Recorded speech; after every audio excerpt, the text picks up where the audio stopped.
They said the soil in Adams County was soaked in cotton and sin. But when the rains came in 1843, bones rose through the mud. The plantation they called Eden's Hollow hid something monstrous, something no sermon could cleanse. Its master's legacy wasn't wealth. It was blood bred from his own. Mississippi, 1843. A stretch of land so vast and fertile it seemed cursed by its own abundance. Locals called it Eden's Hollow, though no one said the name without lowering their voice. The master, Colonel Asa Whitlock, had built his fortune on that land, but it was not cotton that made him powerful. It was control. The hollow was unlike any other plantation. Even from the river road, travelers noticed its silence. No hymns, no laughter, just the steady rhythm of labor under the sun. The house, perched on a rise above the fields, seemed to watch the land like a sentry, white columns gleaming through the haze of summer. Inside, the Whitlock family lived by rules known only to them. Asa, his wife Margaret, and their 3 sons, Henry, Thomas, and Elias, shared a bond the town could never quite name. Their slaves, nearly 200 of them, moved like shadows through the fields, bound by fear and something deeper, a secret that made even neighboring masters whisper behind closed doors. Rumors began with the births. Children in the slave quarters who bore pale eyes, freckles, and hair too light for the sun. Women who vanished after childbirth. And a master who, it was said, kept the bloodline pure by tainting it himself. At the local church in Natchez, Reverend Collins once tried to question Asa Whitlock about these whispers. He left Eden's Hollow before dawn, pale, trembling, and unable to speak for days. By late autumn, the hollow's reputation reached even the river traders. Some said they saw Margaret Whitlock herself, walking the slave rows at night, her lantern trembling in her hands as she searched for something, or someone I'd lost. The year 1843 would be the last before everything came undone. The hollow's wealth was at its height, the family at its most secretive, and the fields at their fullest bloom. But something beneath the soil was beginning to stir, and when it rose it would drag every Whitlock and every innocent into the mud with it. If you lived in this town, would you have stayed or run? Colonel Asa Whitlock believed in legacy, not the kind written in ledgers or carved into gravestones, but the kind that lived in flesh. He called it the Doctrine of Blood Continuance, a philosophy he claimed God himself whispered through the swaying cypress. To Asa, blood was not merely lineage, it was ownership made holy. He taught his sons that a man could only truly control what shared his blood, that a plantation's strength wasn't in its yield, but in how its master could shape the bodies and souls beneath his command. And so he began what he called the Great Experiment, pairing his enslaved women not with other slaves, but with his own kin. His wife, Margaret, once the daughter of a preacher, had grown pale and brittle over the years. Witnesses described her as a woman who had seen too much but was forbidden to speak. The household staff whispered that Asa called her mother of the fold, forcing her to oversee the pairings. Each month, the master would summon chosen women to the big house. There was no laughter, no drink, no pretense. Just candles, ledgers, and the sound of Asa's voice echoing from behind locked doors as he recorded each name, each union. To outsiders, it was bookkeeping. To those who lived it, it was scripture written in suffering. By 1843, nearly 30 children in the quarters bore unmistakable Whitlock features: pale eyes, sharp jaws, and the quiet rage of men born both owned and owning. Some were trained as overseers before they could walk.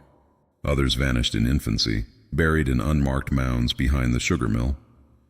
Neighbors noticed the pattern but stayed silent. The Whitlocks' influence stretched from Natchez to Vicksburg. No sheriff dared question them.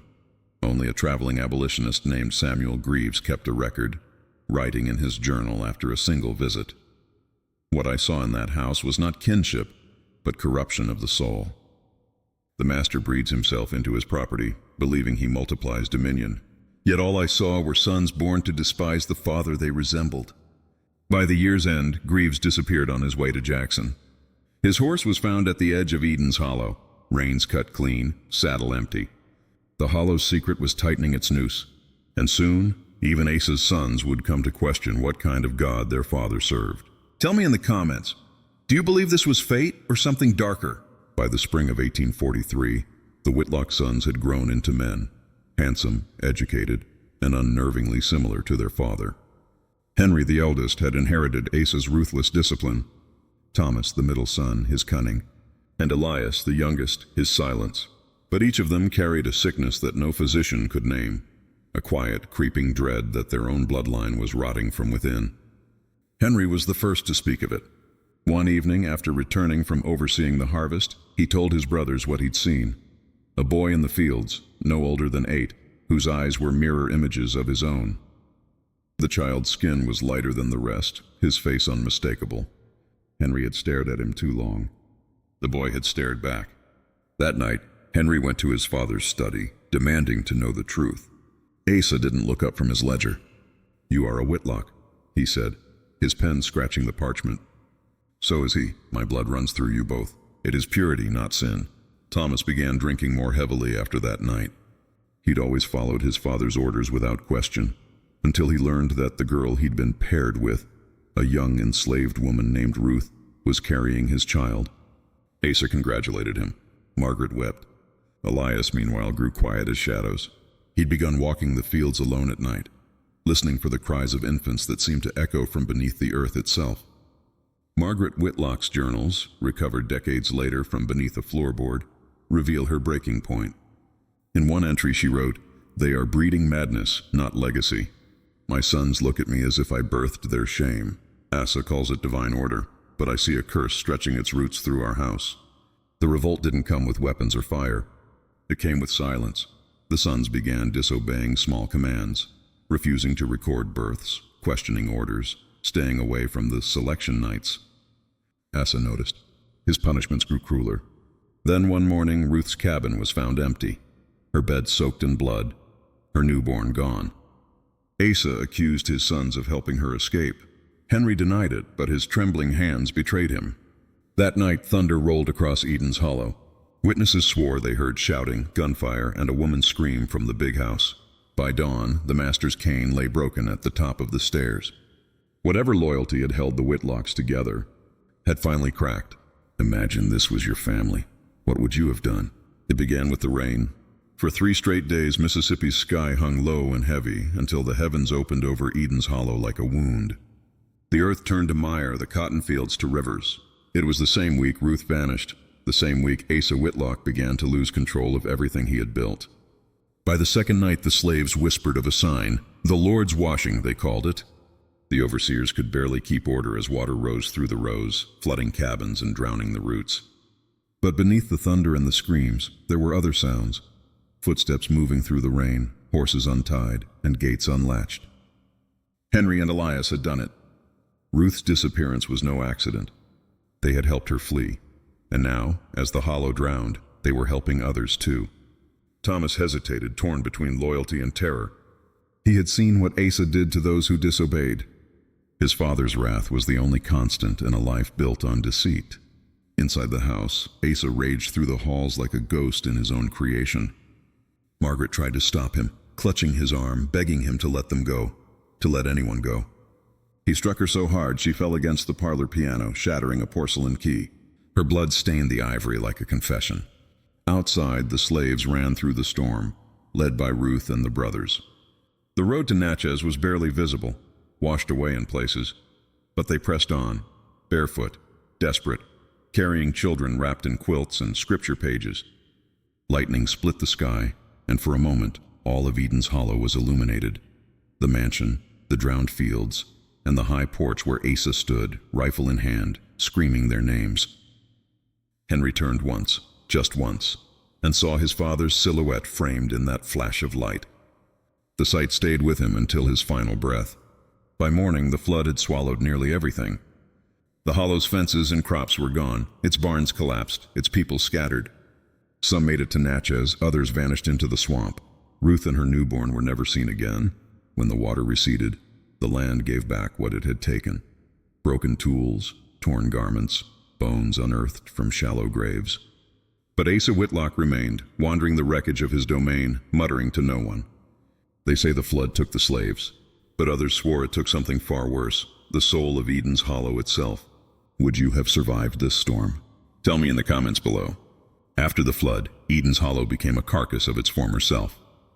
The river had taken its beauty and left only bones, blackened cotton stalks, caved roofs, and the stench of rot that clung to the air long after the waters withdrew.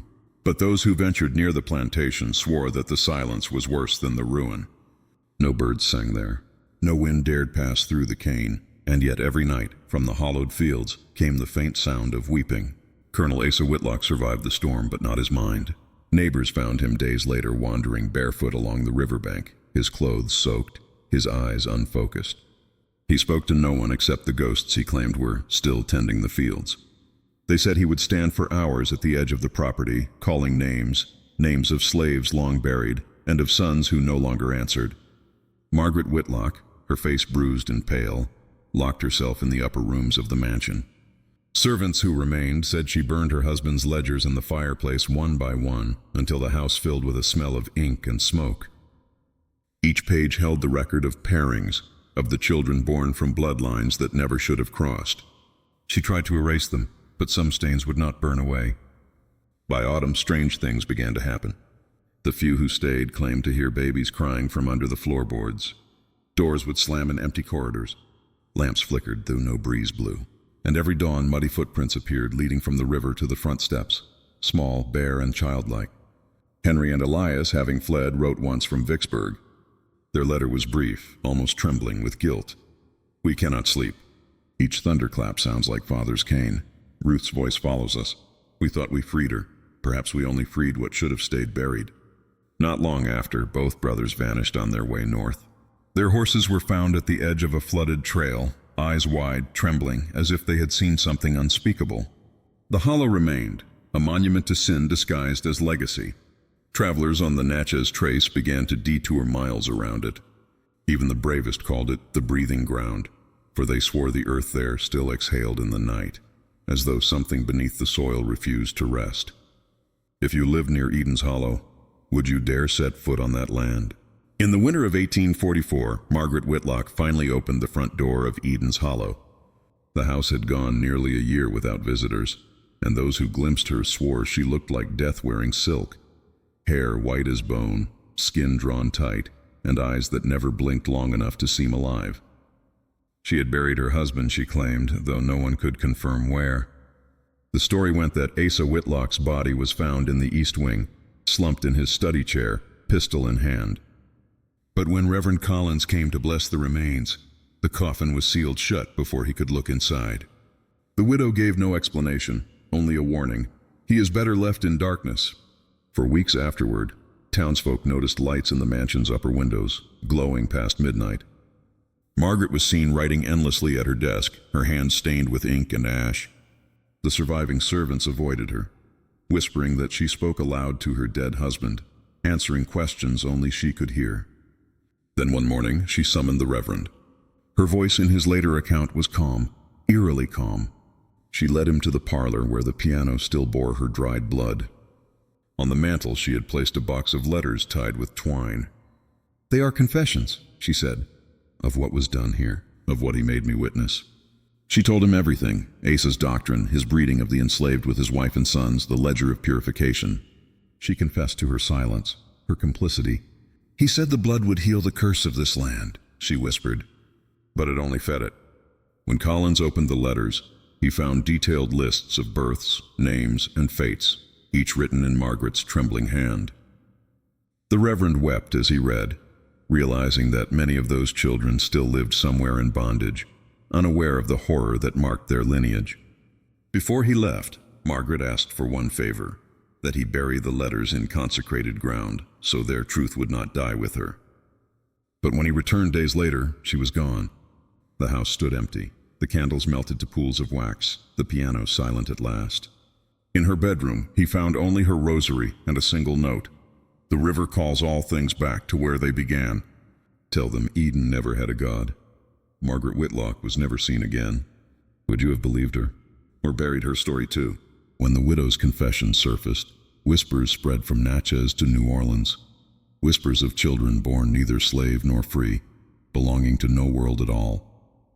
They were called the Blood Children, a name spoken with both pity and dread. And though many had fled during the flood, some had stayed behind, drawn to the ruins of their birthright. In 1845, A census taker named Elijah Boone ventured to Eden's Hollow after hearing rumors of white-skinned slaves haunting the fields. What he found there defied record. Among the few survivors were young men and women whose faces bore the unmistakable traits of the Whitlocks: pale eyes, sharp cheekbones, and that same expression of hollow defiance. They worked the soil as if chained by something older than law. Boone tried to question them. None spoke, none ran. When he asked who owned the land now, one of the women, no older than 16, looked up and said quietly, "We do. And it owns us." That night, Boone stayed in the abandoned overseer's cabin. He wrote in his journal that he could hear voices outside, singing, low and rhythmic, in a tongue he did not know. The sound came from the fields, where shapes moved through the mist carrying lanterns. He swore he saw children digging in the mud, burying small bundles wrapped in cloth. When morning came, the fields were empty. But near the riverbank, Boone found 7 crude crosses made from stripped cane stalks. Each bore a name: Asa, Margaret, Henry, Thomas, Elias, Ruth, and Eden. He returned to Natchez, raving about what he'd seen, but his notes were dismissed as hysteria. Months later, Boone was found drowned in the same river that once consumed the plantation. His journal washed ashore miles downstream, the ink smeared except for one line: "They are still breeding, not flesh, but memory." Over the next decade, sightings of the Blood Children became folklore. Some claimed they traveled at night in small groups, their eyes glowing faintly in lamplight. Others said they took work in nearby plantations under false names, spreading their blood like seeds. By 1850, several families in Adams County had infants who resembled the Whitlocks, though no Whitlock had lived there for years. The old midwives whispered it was the Hollow's curse continuing itself, refusing to die with the family that birthed it. And sometimes, late at night, when the moon hung low over the Mississippi, people swore they could still see them, children standing knee-deep in the flooded fields, watching the river that once tried to wash them away. Would you have called them victims or heirs? Reverend Nathaniel Collins left Mississippi in 1844, carrying with him the weight of Margaret Whitlock's confession. But 10 years later, in 1854, he returned, gray-haired, frail, and haunted by a voice he swore came to him each night in prayer: "You buried the truth, Reverend. Now dig it back up." He arrived in Adams County to find the world changed, but the Hollow unchanged. The mansion still standing like a corpse that refused decay. Its windows were shattered, vines twisting through the porch rails, but the front door remained strangely intact, as though waiting for his hand. Locals warned him to stay away. Travelers had vanished there, they said. Cattle refused to graze near the property.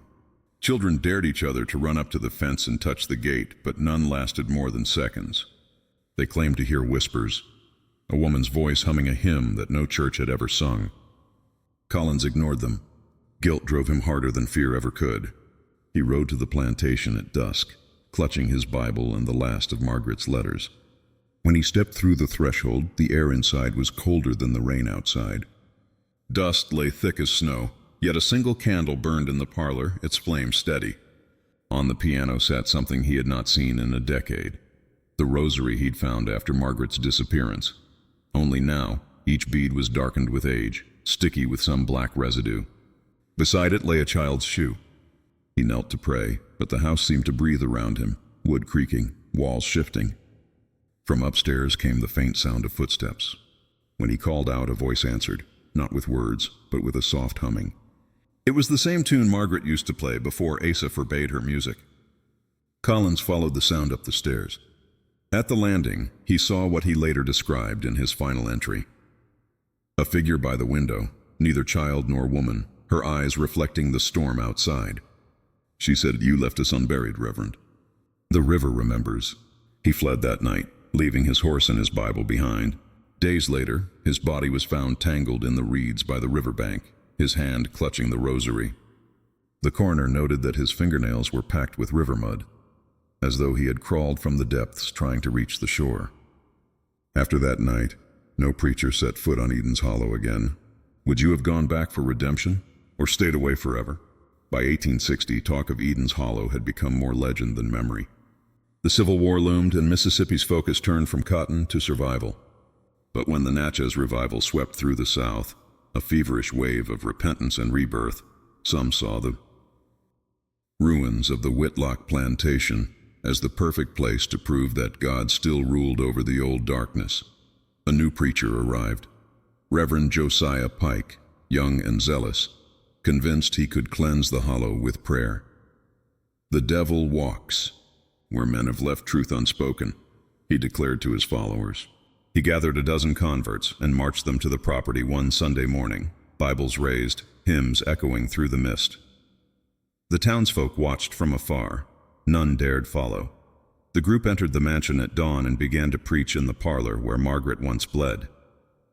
They lit candles, read scripture, and sang louder each hour, drowning the silence that had reigned for 2 decades. But as daylight faded, the singing turned uneven. Then, it stopped. Only Reverend Pike returned by nightfall, barefoot, drenched in river water, his eyes wide as if he had seen revelation and ruin intertwined. He was found wandering the Natchez Road, clutching a single torn Bible page to his chest. The verse, soaked in blood, read, "And the sins of the fathers shall visit the sons." When questioned, Pike said only this: "We heard the voices join our hymns. We thought it was the Spirit. But they were not praying with us. They were answering." The next morning, villagers found the rest of Pike's congregation scattered across the hollow, unharmed but senseless. They wandered the fields muttering the same phrase: "The river is rising." Yet the sky was dry, and no rain had fallen for weeks. After that, the town sheriff ordered the place condemned. Crosses were burned into the fence posts, and no one entered again. But those who lived nearby said that at night, the old hymns still drifted across the water, warped, reversed, sung by voices too old to belong to the living. A few dared to listen closely, and swore they could make out names: Asa, Margaret, Henry, Ruth, repeated over and over like a warning. Eden's Hollow was no longer a plantation, nor a ruin.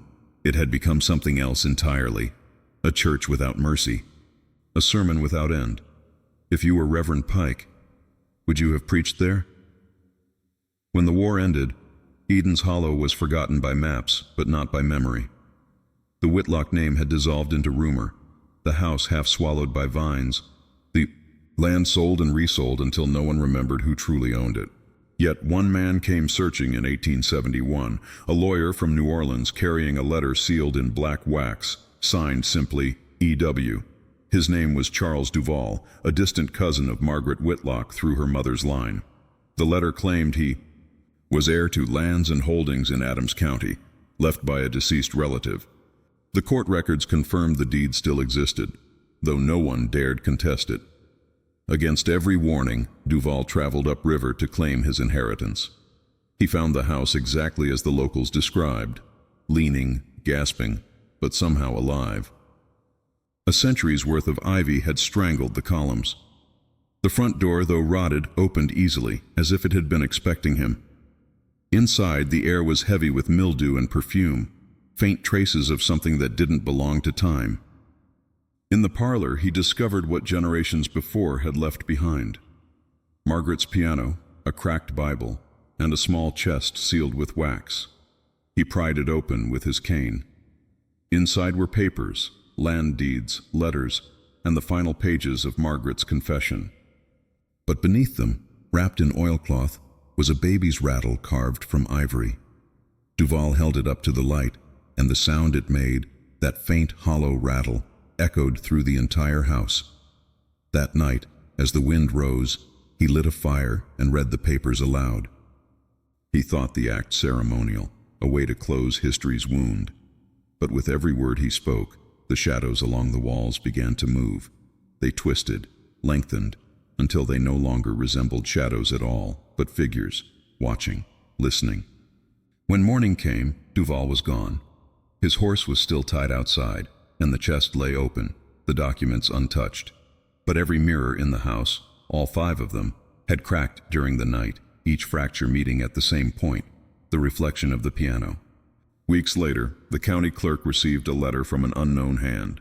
It contained only a single line written in the old family script: "The inheritance is not land, it is us." Afterward, the deed was sealed in the courthouse vault. No one has tried to claim Eden's Hollow since. If this inheritance were yours, would you take it? By 1883, the last remnants of the Whitlock plantation were being consumed by the river that had always waited for its due. The Mississippi's banks eroded each season, inching closer to the bones of Eden's Hollow, as if nature itself was reclaiming what human cruelty had borrowed. Locals said the current ran slower there, heavier, as though dragging secrets too deep to ever surface. One summer, a drought struck the county, and the river receded for the first time in decades. Children from a nearby settlement wandered down to the exposed banks, searching for fish in the shallow pools. What they found instead stopped their laughter cold. Dozens of wooden crosses, half buried in the mud, their names still legible despite the years. Asa Whitlock, Margaret Whitlock, Ruth, Henry, Elias, and others, so many others. The sheriff was called. The papers came, and once again the story of Eden's Hollow filled the air like the scent of rain before a storm. A historian from Vicksburg, curious and unafraid, began to document what he found. Remnants of furniture, ledgers sealed in wax, rusted shackles still chained to the roots of cypress trees. But the strangest thing he uncovered was a staircase made of stone, descending directly into the riverbank.